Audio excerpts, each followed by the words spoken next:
Hydra کی کارروائیاں، تالابوں پر قبضہ کرنے والے بلڈرز اور ڈیولپرز کی نیندیں حرام۔ تاحال 6 مقامات پر اہم کارروائیاں، بااثر شخصیتوں اور سیاسی قائدین کو بھی کوئی راحت نہیں۔ حکومت تلنگانہ کی جانب سے ہائیڈرا کے قیام کے بعد سے اب تک کی گئی اہم کارروائیوں میں 6 مقامات پر کارروائیوں کا تذکرہ کیا جا رہا ہے اور کہا جا رہا ہے کہ ہائیڈرا کی کارروائیوں نے بلڈرز اور ایسے ڈیولپرز جو تالابوں اور FTL میں قبضہ کر کے تعمیرات کی تھی ان کی نیندیں اڑا دی ہیں۔ ہائیڈرا سے جاری تفصیلات میں بتایا گیا ہے کہ 3 ماہ میں ہائیڈرا نے مجموعی اعتبار سے 43.94 ایکڑ FTL قبضہ جات کو برخواست کیا ہے، جن میں سابق مرکزی وزیر پی راجو کے بھائی پی آنند کی جائیداد، ORO اسپورٹس کو منہدم کر کے محصلہ اراضی و دیگر سیاسی قائدین کی اراضیات و جائیدادیں شامل ہیں۔ کئی تفصیلات میں بتایا گیا ہے کہ رکن اسمبلی بہادرپورہ جناب محمد مبین کی جائیداد جو کہ 5 منزلہ عمارت زیر تعمیر تھی، اس کے علاوہ رکن کونسل مجلس مرزا رحمت بیگ کا مکان جو 2 منزلہ تعمیر کیا جا رہا تھا، اسے منہدم کیا گیا۔ اس کے علاوہ کانگریس کے رکن اسمبلی خیرتآباد کی تائید کے ساتھ تعمیر کی جا رہی کمپاؤنڈ وال کو منہدم کر کے سرکاری اراضی کو قبضہ ہونے سے محفوظ کیا گیا۔ چنتل تالاب میں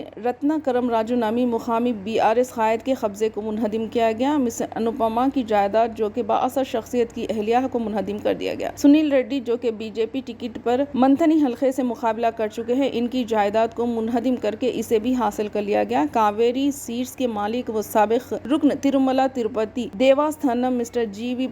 بھاسکر راؤ کی جائیداد کو حاصل کر کے اسے منہدم کر دیا گیا۔ ان کے علاوہ ہائیڈرا کی گئی کارروائی میں اکینینی ناگیشور راؤ کی ملکیت